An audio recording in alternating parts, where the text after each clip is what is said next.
Part 5. The New World Order. 5 years after first contact, New Sol was home to 50,000 humans and 3,000 Velshara. The city sprawled across multiple craters connected by transparent tunnels and maglev trains. From orbit, it looked like a jewel on the gray surface, glowing with lights and green gardens. President Yuna Han stood in the government building, reviewing defense reports. She had been elected 2 years ago, the first leader of New Sol chosen by the people rather than appointed by necessity. She was young for a president, only 35, but she had grown up on the moon.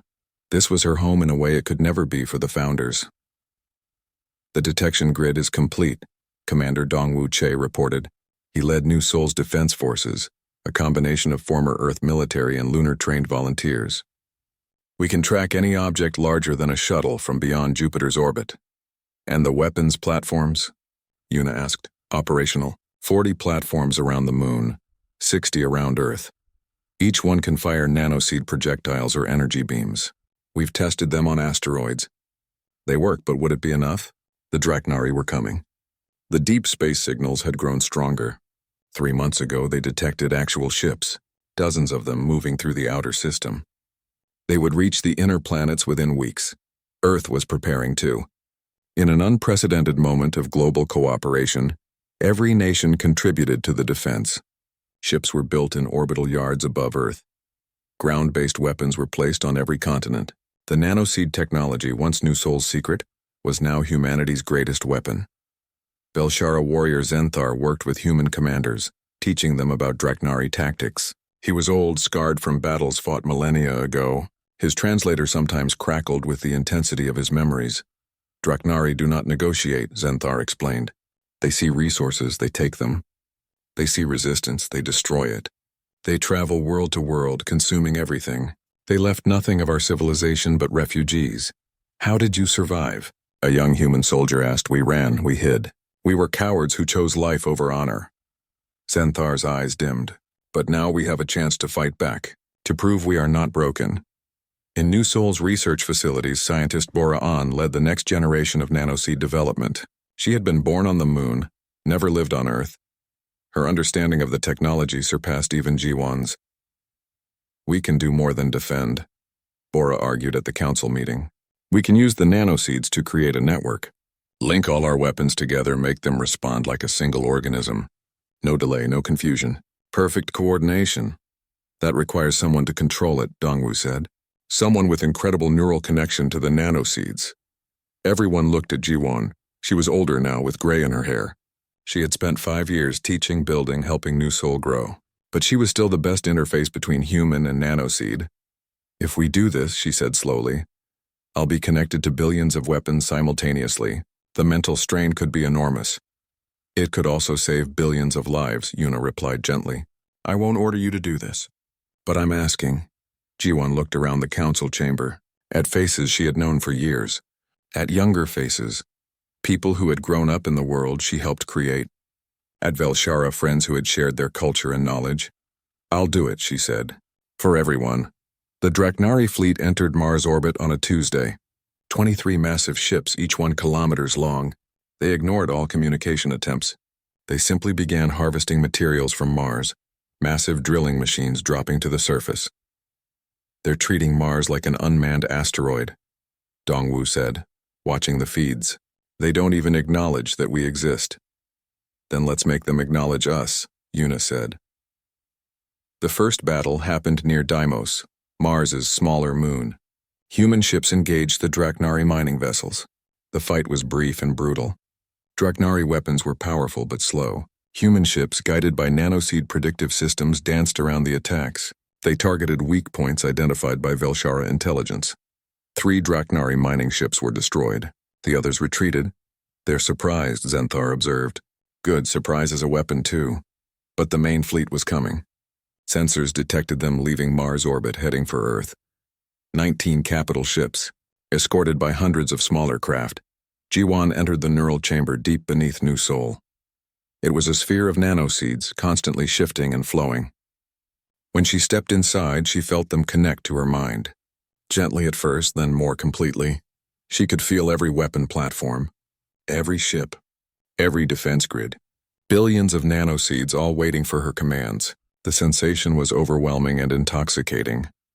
"I'm ready," she said, though her voice sounded distant even to herself. The Draknari fleet approached Earth. They sent no warnings, no demands. They simply attacked, targeting major cities with kinetic weapons. The defense grid responded instantly. Jiwon felt the attacks coming before sensors detected them. She directed barriers into place, nanoseed walls that absorbed the incoming fire. She allocated weapons platforms, each one firing at optimal targets. But the Draknari were strong. Their shields absorbed enormous damage. Their ships kept coming, relentless and emotionless. "We need to be smart," Jiwon said through the command channel. "We can't outgun them, but we can outthink them." She analyzed their formation, their patterns. The Draknari fought like a machine, predictable and efficient. So she became unpredictable. Weapons platforms went dark, appearing destroyed. The Draknari moved to exploit the gaps. Then the platforms reactivated, firing from unexpected angles. Human ships feinted retreat, drawing Draknari pursuers into carefully prepared ambushes. Velshara tactics from ancient wars combined with human improvisation. The battle raged for 6 hours. Ships fell on both sides. But slowly, impossibly, the Draknari began to lose. "They're not adapting," Zenthar said with wonder. "They expect inferior opponents. They expect easy victory. They don't know how to fight equals." Jiwon pressed the advantage. She coordinated attacks across the entire battlefield, timing every shot, every movement. The nanoseeds responded to her thoughts faster than any computer could process commands.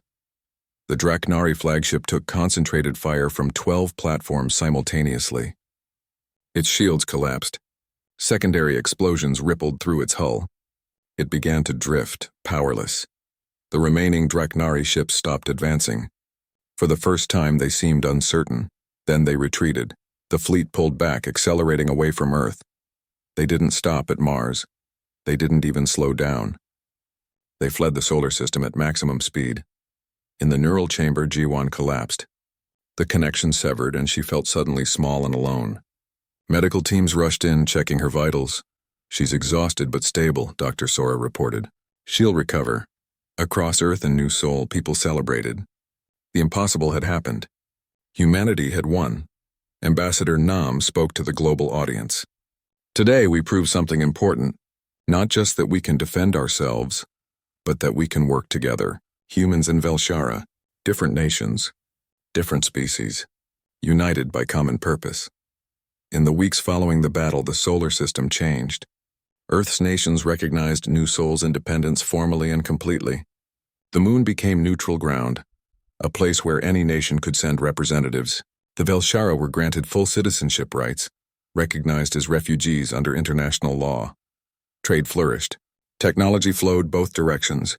Earth learned from New Sol learned from Earth. The partnership deepened. More cities rose on the moon. Settlements appeared on Mars, on Europa, on Titan. Humanity spread through the solar system, always working with the Velshara, always building rather than conquering. Jiwon recovered slowly. The neural strain had been immense, but she had no regrets. She spent her days teaching the next generation, passing on her knowledge. One evening, she stood in Central Gardens with Kithara. They watched children playing human and Velshara together, chasing each other through the low gravity. "We did it," Jiwon said. "We built something that lasted." "You built more than buildings," Kithara replied. "You built hope. When my people fled our dying world, we lost hope. We thought we were the last, the end of everything we had been. And now we are beginning again. Not as we were, but as something new. Human and Velshara together, building a future neither of us could build alone." The sky above New Sol was clear, showing stars beyond the dome. Out there, somewhere, the Draknari were regrouping. They would return eventually. But next time, they would face something they had never encountered. Not victims, not easy prey. They would face builders, creators, species who turned barren rocks into thriving worlds, who took disaster and made opportunity, who looked at the impossible and said, "Watch us." Jiwon smiled, watching the children play. This was the true strength of humanity. Not weapons, not even the nanoseed technology. It was the ability to change, to adapt, to work together, to take a simple research mission and turn it into a new world. The moon hung in Earth's sky, glowing with the lights of a dozen cities. From Earth you could see New Sol clearly now, a beacon of hope and possibility. And it was only the beginning. Ships were being built for longer journeys. Plans existed for colonies around other stars. Humanity was reaching out not to conquer but to build. Part 3. The Decision. The station went into lockdown. Commander Hyunwoo gathered everyone in the main hall. Scientists, engineers, maintenance workers, cooks, everyone who called the moon home. Nearly 200 people stood waiting for answers. Earth's military is coming, Hyunwoo announced. They know we found something. They're bringing warships and marines. They want full control of this station and everything we've discovered. The crowd erupted in worried voices. People had families on Earth. Jobs, lives they had left behind temporarily. This was supposed to be a research mission, not a rebellion. Ji-won stood beside Hyunwoo. We need to tell them everything, she said quietly. Hyunwoo nodded. He pulled up images of the Velshara on the big screen. The crowd went silent. Some people gasped. Others looked terrified. These are the Velshara, Hyunwoo explained. They are refugees. They have been sleeping beneath the moon for 20,000 years. They are not our enemies. In fact, they want to help us. Help us with what? Someone shouted. Ji-won stepped forward. A threat is coming. Maybe not today or tomorrow, but in the future. The Velshara can teach us how to defend ourselves. They can share technology that will change everything, but only if we protect them. From Earth? Another voice called. You want us to fight our own planet? No, Ji-won said firmly. I want us to stand for what's right. Earth's governments will take the Velshara and their technology. They will use it for weapons. They will use it for war. We have a chance to do something better. Ambassador Jin-ho Nam had arrived at the station 3 days earlier. He was Earth's diplomatic representative, sent to smooth things over before the military arrived. He was a kind man with gray hair and tired eyes. He had seen too many wars in his career. Dr. Kim, he said gently, I understand your concerns, but you're asking these people to commit treason, to turn their backs on Earth. That's not a small thing. I know, Ji-won replied. I'm not asking anyone to fight. I'm asking them to stand aside, to let us protect something precious, something that belongs to all of humanity, not just the powerful. In the cavern below, the Velshara worked with a small team of humans. Daiho led the engineers in understanding the nanoseed technology. The Velshara were patient teachers. They showed how to program the tiny machines, how to shape them into tools and structures. Mina worked with Velshara scientists, learning about their biology and medicine. She was amazed by their knowledge. They can cure diseases we haven't even discovered yet, she told Ji-won. They can extend human lifespans. They can heal injuries we consider permanent. But the military was coming closer every day. General Woo Jin-bae led the fleet. He was a hard man with no patience for complications. His orders were simple: secure the alien technology and neutralize any threats. The Velshara were unknowns. Unknowns were dangerous. Ji-won spent long hours with Kithara, the Velshara elder. They communicated through the holographic translator, but Ji-won felt they understood each other on a deeper level. Your people are afraid, Kithara said through the translator. This is natural. Fear drives much of what thinking beings do. Were you afraid? Ji-won asked. When you first encountered other species? Always, Kithara replied. But we learned that cooperation brings strength. War brings only ashes. Kithara showed Ji-won something incredible. Deep in the cavern there was a master control chamber. From here, someone with the right neural pattern could control all the nanoseeds on the moon. Billions and billions of tiny machines, all responding to thought. You have strong connection, Kithara explained. Stronger than any human we have scanned. You could command much. Ji-won touched the control interface. It was warm and smooth. When her fingers made contact, she felt the nanoseeds. All of them. Like a vast ocean of potential waiting for direction. Show me what they can do, Ji-won said. Kithara guided her. Ji-won learned to think in new ways. to visualize what she wanted and let the nanoseeds make it real. She could create gravity. She could generate energy. She could build structures from raw materials. She could create barriers that nothing could penetrate. The military fleet arrived exactly on schedule. 8 ships, bristling with weapons. General Bay sent a terse message. Surrender all alien materials and personnel. You have 6 hours to comply. Commander Hyunwoo stood in the command center, surrounded by screens showing the fleet in orbit. They mean business, he said. If we refuse, they'll take the station by force. Then we don't give them the chance, Ji-won replied. She closed her eyes and connected to the nanoseeds. She could feel them throughout the station in the rocks around them, scattered across the crater floor. She gave them a command. The moon responded. Around the entire research site, around the Belshara cavern, around all the structures they had built, a dome began to form. It rose from the ground like a soap bubble, but this bubble was harder than diamond. It was made of nanoseeds, trillions of them, locked together in an unbreakable lattice. The barrier glowed with soft blue light. It was beautiful and terrifying. General Bay watched from his flagship. What the hell is that? His weapons officer ran scans. Some kind of energy field. Density readings are off the charts. Sir, I don't think we can break through it. We have plasma cannons. Fire a warning shot.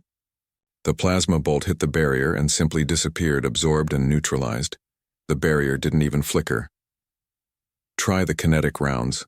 The railgun fired. The round hit at incredible speed. The barrier absorbed it like water absorbing a stone. Not even a ripple. General Bay's face turned red. Get me Dr. Kim, now. Ji-won appeared on his screen. She looked calm, which made him angrier. Stand down, Doctor. That's an order. I don't take orders from you, General, Ji-won replied. This is now independent territory. We are not attacking Earth. We are simply protecting something valuable. You're harboring aliens. You've stolen military-grade technology. You've committed dozens of crimes. I've protected the future, Ji-won said quietly. Your future. My future. Everyone's future. The Velshara want to help humanity, but not if we imprison them. Not if we steal from them. Not if we turn their gifts into weapons. Ambassador Nam pushed into the frame next to the general. Dr. Kim, please, there must be a compromise. We can negotiate terms. Protection for the Velshara. Shared research. Anything you want. I want independence, Ji-won said. This station, this territory, needs to be free. Not controlled by any Earth government. A place where humans and Velshara can work together without politics or war. That's impossible, General Bay snapped. It's already done, Ji-won replied. You can't break through this barrier. Not without destroying everything inside. And I know you won't do that. Too many humans are in here. Your own people. She was right, and General Bay knew it. He was trapped. Inside the barrier, Hyunwoo gathered the staff again. We need to vote, he said. Dr. Kim has given us protection, but it comes at a cost. We cannot leave easily now. We're cut off from Earth. Some of you have families down there. Children. Parents. If we do this, if we declare independence, you might not see them for a long time. The vote was close. 112 people chose to stay and build something new. 73 chose to leave, to return to Earth when the situation resolved. Ji-won honored their choice. She created a small opening in the barrier, just large enough for a shuttle. Anyone who wants to leave can leave. No judgment, no anger. We're all doing what we think is right. As the shuttle carried the departing staff to the military fleet, Hyunwoo stood with Ji-won. We've started something we can't stop, he said. I know, Ji-won replied, but it's the right thing, I feel it. Below them in the cavern, humans and Velshara worked side by side. They were building something, foundations for structures larger than anything humans had attempted. The nanoseeds made it possible, turning lunar rock into building materials, creating life support systems, generating everything they needed. Ambassador Nam sent a final message. Earth will not recognize your independence, but we will not attack. Not yet. You have time, Dr. Kim. Use it wisely. Prove that you're right. Show us that this can work. Jiwon watched Earth hanging in the sky, her home. But now she was building a new home. For everyone. Part 4. Building New Seoul. 1 year had passed since the barrier went up. The small research station had transformed into something extraordinary. Buildings rose from the lunar surface, covered by massive transparent domes that held breathable air. Gardens grew where there had been only dust. Water flowed in fountains and streams, all recycled perfectly by nanoseed technology. They called it New Seoul. The name was chosen by popular vote, honoring the Korean scientists who had led the discovery. But people from dozens of nations lived here now. Over 5,000 humans had come from Earth, defying their governments to join this experiment in independence. Architect Minji Yu stood on a high platform, looking at her creation. She had designed most of the city's layout, buildings that curved and spiraled, inspired by both human and Velshara aesthetics. Every structure was functional and beautiful. The nanoseeds made construction easy. She could think of a design, and within days it would stand complete. It's like painting with reality, she told Jiwon one morning. I imagine something, and the nanoseeds make it real. I've never felt so creative in my life. Engineer Taehyun Kang managed the infrastructure, power, water, air, waste, all the systems that kept 5,000 people alive in the most hostile environment imaginable. We're completely self-sufficient now, he reported at the weekly council meeting. We generate our own air from lunar ice. Our gardens produce more food than we need. The fusion reactors, powered by nanoseed technology, give us unlimited energy. Dr. Sora Lim had built the city's first hospital. She worked alongside Velshara healers, learning techniques that seemed like magic. They can repair nerve damage, she explained to visiting reporters from Earth. They can cure cancers by reprogramming cells. They can regrow organs. And they're teaching us everything. Teacher Junho Park ran the educational facilities. Children had been born on the moon now, the first generation of true lunar citizens. They learned in classrooms where human and Velshara teachers worked together. The children treated the aliens as simply another kind of person. To them, the Velshara were just neighbors. This is what I hope for, Junho said. A generation that doesn't see difference as threat. Just difference, Earth watched nervously. Some nations tried sanctions, refusing to trade with the lunar colony. But others saw opportunity. Private companies sent supplies in exchange for technology. Independent traders set up regular routes. New Seoul became a hub, a neutral ground where anyone could come. Jiwon walked the city streets every evening. She needed to feel connected to what they were building. People waved to her, both humans and Velshara. Children ran past, laughing in the lower gravity. Music played from outdoor cafes where the two species shared meals. It wasn't perfect. There were problems. Some humans couldn't adjust to working with aliens. They left, returning to Earth on the regular shuttles. Some Velshara found human customs confusing or disturbing. Cultural exchange was hard work. Resources were limited. They could build anything, but they needed raw materials. Mining operations expanded daily. Teams of humans and Velshara went deep into the moon, extracting metals and minerals. And Earth's governments grew more concerned. Corporate interests on Earth saw New Seoul as competition. Why buy expensive Earth-made products when lunar factories could produce better goods more cheaply? The nanoseeds made manufacturing incredibly efficient. Political leaders worried about independence movements. If the moon could break away, why not Mars colonies? Why not orbital stations? The old order was threatened, but Ambassador Nam visited regularly. He had become New Seoul's strongest advocate on Earth. What you're building here matters, he told Jiwon during one visit. You're proving that different species can work together. That independence doesn't mean isolation. You're showing us a better way. But will Earth accept it? Jiwon asked. Some will, some won't. That's always been true of progress. The Velshara thrived in New Seoul. They had been few in number, barely 1,000 survivors. But with safety and resources, they were growing stronger. Their technology blended with human innovation in unexpected ways. Velshara bioengineering plus human medical knowledge created new treatments for diseases. Velshara material science plus human architecture created buildings, stronger than anything on Earth. Velshara computing plus human artificial intelligence created systems that neither species could have built. Alone, we are better together, Kithara told the council. Alone, Velshara are wise but slow to change.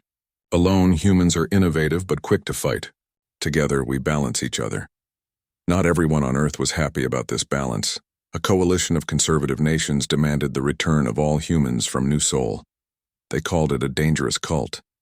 They said Jiwan had brainwashed people. They threatened military action if their citizens weren't released. Jiwan addressed Earth in a broadcast that went viral across the planet. She stood in Central Gardens, children playing behind her, both species visible. "No one here is held against their will," she said calmly. "Anyone can leave at any time. We run regular shuttles to Earth. But people stay because they believe in what we're building. They stay because they see the future here. A future where humanity reaches the stars not through conquest but through cooperation." Her words resonated. More people applied to come to New Sol than they could accept. The waiting list grew to 50,000 names. But then strange signals appeared. The science team detected them first. Radio waves from deep space using frequencies that matched Velshara technology. The signals were weak, distorted by distance and time.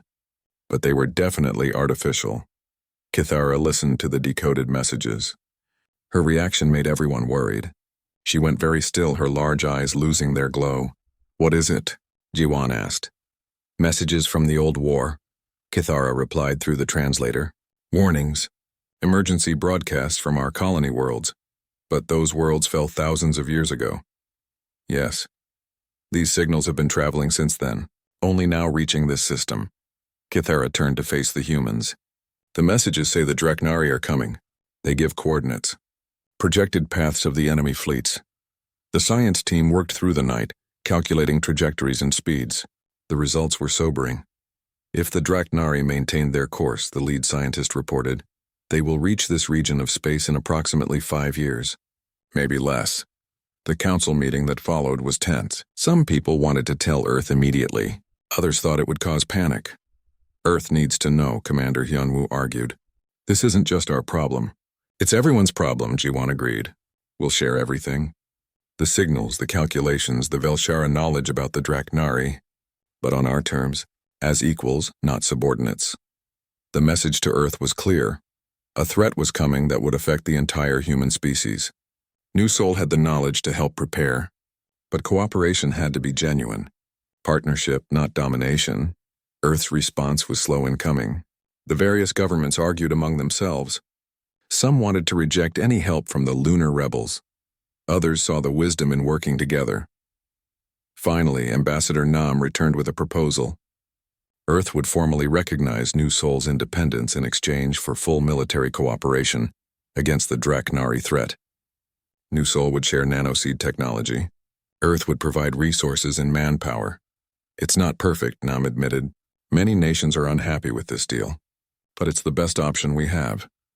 The New Sol Council debated for days. Some worried about giving Earth military technology. Others pointed out that without Earth's help, humanity couldn't possibly stand against an interstellar threat. Jiwan made the final argument. "We built this city to prove that cooperation works, to show that different peoples can work together for something better. Now we have to prove it on a larger scale. We have to trust Earth, even though Earth hasn't always trusted us." The vote passed. New Sol began sharing nanoseed technology with Earth. The learning process was slow.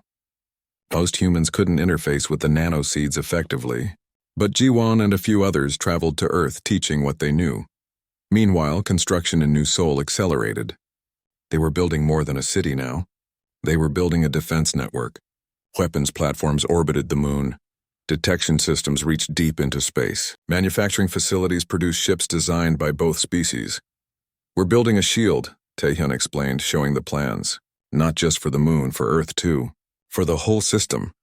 At night, Jiwan stood in Central Gardens and looked at the sky. Somewhere out there, an enemy was coming. An enemy that destroyed worlds. But humanity had allies now. Humanity had technology. Most importantly, humanity had proven it could change, could grow, could work together. "We'll be ready," she whispered to the stars. "Whatever comes, we'll face it together." Part 1, The Discovery Doctor. Jiwan Kim stepped off the lunar transport and looked at the massive research station stretched across the crater floor. She had traveled for 3 days from Earth to reach this place. The moon's surface was gray and dusty under the harsh sunlight. Above her, Earth hung in the black sky like a blue marble. Commander Hyunwoo Park met her at the airlock. He was a tall man with graying hair and sharp eyes. He had run this station for 5 years. "Welcome to Alpha 7, Dr. Kim. We're glad you're here. Your expertise is exactly what we need." Jiwon followed him through the corridors. The station was bigger than she expected. Hundreds of people worked here, studying rocks, testing equipment, and searching for water ice. But Jiwon was here for something specific, something strange. In the main laboratory, Dr. Mina Choi was waiting. She was a young woman with bright eyes and quick hands. "You have to see this," Mina said, pulling Jiwon toward a containment field. Inside floated a chunk of dark mineral that seemed to shimmer with inner light. "We found it 3 months ago," Mina explained. "Deep in the Shackleton crater.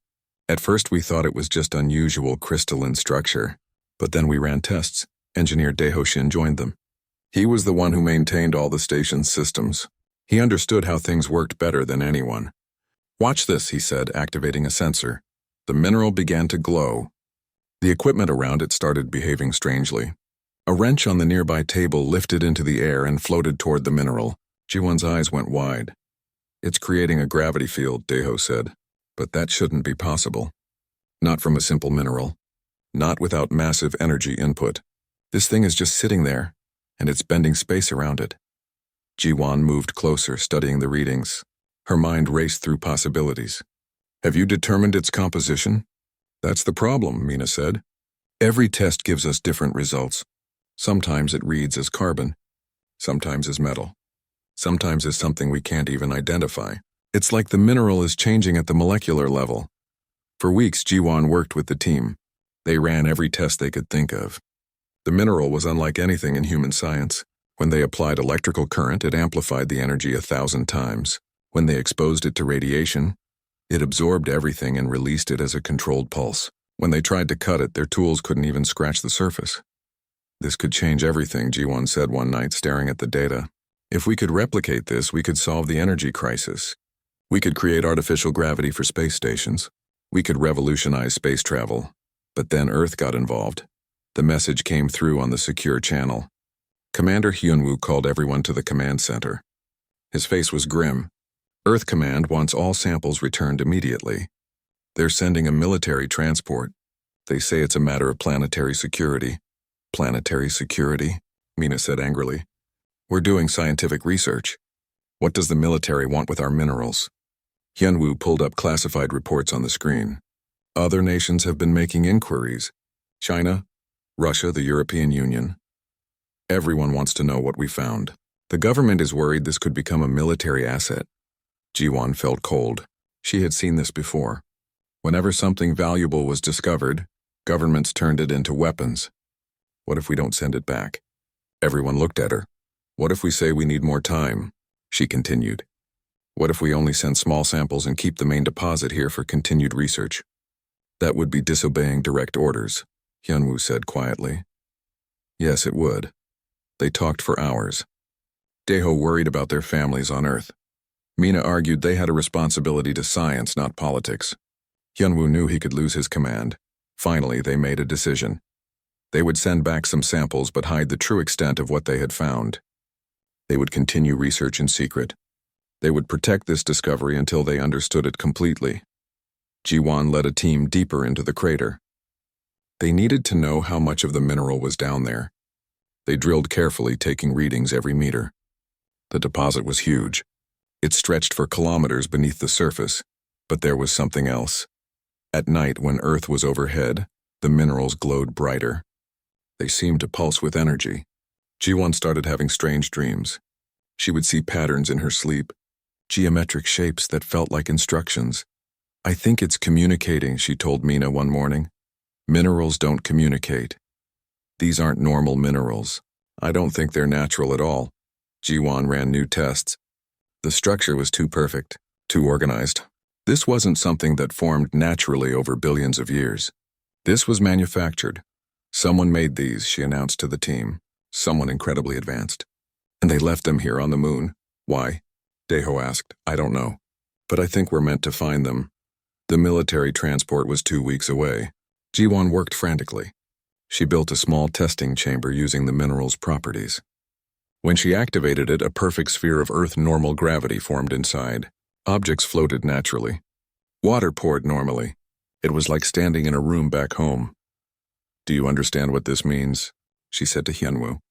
"We could build habitats anywhere. Mars, asteroids, deep space. We wouldn't need massive rotating structures. We could create gravity on demand." Hyunwoo looked at the miracle in front of him. "Earth will never let us keep this. Then we need to work faster." In the remaining time, Jiwon pushed the research team to their limits. They discovered the minerals responded to human brainwaves. When she focused her thoughts, she could direct the gravity fields. She could shape them, strengthen them, move them. "It's reading my mind," she whispered. The night before the transport arrived, Jiwon stood in the observation dome. She looked at Earth hanging in the sky. She loved her home planet. But she also knew how humans behaved. They would turn this discovery into weapons. They would fight wars over it. They would waste this miracle on destruction. She placed her hand on the cold glass. "I'm sorry," she said to the distant Earth. "But we have to protect this. For everyone's sake." The next morning, they loaded the transport with carefully selected samples. Small pieces that showed some unusual properties, but nothing revolutionary. The military officers seemed satisfied. They took the samples and left. Commander Hyunwoo watched them go. "We just committed treason," he said. "No," Jiwon replied. "We just saved humanity from itself." Deep beneath the lunar surface, the massive mineral deposit pulsed with light. And in her dreams that night, Jiwon saw the patterns again. This time they were clearer. They looked like a map of something vast buried even deeper, something waiting to be found. Part 2. First contact. 6 months had passed since the military transport left. The research station had grown quieter. Earth had stopped asking questions, which worried Commander Hyunwoo more than the questions themselves. Silence from Earth usually meant they were planning something. Jiwon spent every day studying the minerals. She had made incredible progress. The small experimental habitat she built could house 10 people comfortably. Inside, everything felt normal. Gravity pulled at exactly 1 g. The air was recycled perfectly. Plants grew in small gardens. It was a miracle of engineering, powered by minerals no bigger than her fist. Geologist Sun-Ho Lee approached her one morning. He was excited and nervous at the same time. "Dr. Kim, we need to show you something." The deep drilling team found an anomaly. They had been drilling for weeks, following the mineral deposits deeper into the moon. The deposit seemed endless, spreading in complex patterns through the rock. But now the drill had hit something unexpected. "It's empty space," Sun-Ho explained, showing her the readings. "A massive cavity. Our sensors can't find the bottom. It's huge, maybe several kilometers across." "A lava tube?" Jiwon asked. "Too big, too perfect. And there's energy coming from down there." "A lot of energy." Jiwon studied the data. The energy signature matched the minerals, but it was much stronger, much more organized. "We need to go down there," Mina Choi objected. "We don't know what's down there. It could be dangerous. It could also be answers," Jiwon replied. They assembled a team. Jiwon, Sun-Ho, Mina, and security officer Ara Kwan. Ara was a serious woman who rarely smiled. She had military training and carried weapons just in case. "I don't like this," she said, checking her equipment. "We should report this to Earth first." "No," Jiwon said firmly. "Not until we know what we're dealing with." The descent took hours. They lowered themselves down the drilling shaft in a small elevator pod. The walls around them were smooth, too smooth to be natural. Someone had carved this tunnel. Communications specialist Hana Song monitored them from above. Her voice crackled through their radios. "You're at 2 kilometers depth. Energy readings are increasing. Be careful down there." The elevator stopped. The doors opened. Jiwon stepped out and her breath caught. They stood on a ledge overlooking a cavern so vast that her helmet lights couldn't reach the far walls. Below them, the floor glowed with soft blue light. Structures rose from that floor, buildings or machines, she couldn't tell. They were beautiful and alien, all curves and angles that hurt to look at. "What is this place?" Sun-Ho whispered. They climbed down to the cavern floor. The structures were covered in the same mineral they had been studying, but here it was everywhere. The walls pulsed with light.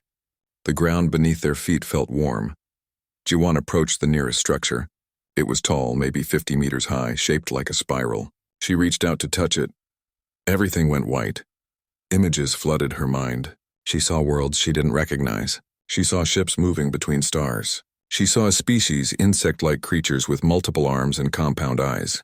She saw war. Terrible war. She saw worlds burning. She saw the moon, young and new. She saw ships landing. She saw the creatures burying something deep, hiding it away, protecting it. She saw herself standing here, reaching out, waking something up. Jiwan pulled her hand back and fell to her knees. The others rushed to her side. "Are you okay?" Mina asked. "They're here," Jiwan said. "They're still here." "We woke them up." The ground trembled. The blue light intensified. From the structures, shapes began to emerge. They were tall, nearly 3 meters. Their bodies were segmented, covered in what looked like natural armor. They had 4 arms and 2 legs. Their heads were elongated with large eyes that glowed with inner light. There were dozens of them, stepping out from the structures like people waking from sleep. Ara raised her weapon. "Don't move." "Wait," Jiwan shouted. "Don't shoot." The creatures stopped. They looked at the humans with what seemed like curiosity. One of them stepped forward. It raised its hands in what might have been a peaceful gesture. Hana's voice came through the radio, panicked. "What's happening down there?" "We're reading multiple life signs." "We found them," Jiwan said quietly. "We found who made the minerals." The lead creature moved closer. It made sounds, clicking and humming noises that their translators couldn't process. But then something strange happened. The minerals in the walls began to glow. Images formed in the air, holographic pictures that told a story. The creatures called themselves the Velshara. They had come from a world far away, fleeing from a terrible enemy. Their civilization had been destroyed. These were the last survivors, fewer than 1,000. They had hidden themselves here beneath the moon, sleeping in suspended animation for thousands of years. They had left the minerals on the surface as a test, a way to find species intelligent enough to use them. Most species would see only rocks, but some rare ones could make the minerals work. Those species had the right kind of minds, the right kind of potential. "You woke us," the hologram showed. "Thank you." Jiwan stood slowly. She approached the lead Velshara carefully. "Can you understand me?" she asked. The creature tilted its head. It touched one of the mineral structures. The hologram changed, showing a human and a Velshara standing together. "I think that's a yes," Mina said. Over the next hours, they learned to communicate. The Velshara had been asleep for over 20,000 years. They had missed the rise of human civilization entirely. Their technology was incredible, far beyond anything humans had achieved. But they were few in number and weak from their long sleep. The minerals, Jiwan learned, were called nanoseeds. They were machines, incredibly tiny ones, billions of them working together. They could reshape matter, create energy, generate fields. In the hands of the right species, they could build anything.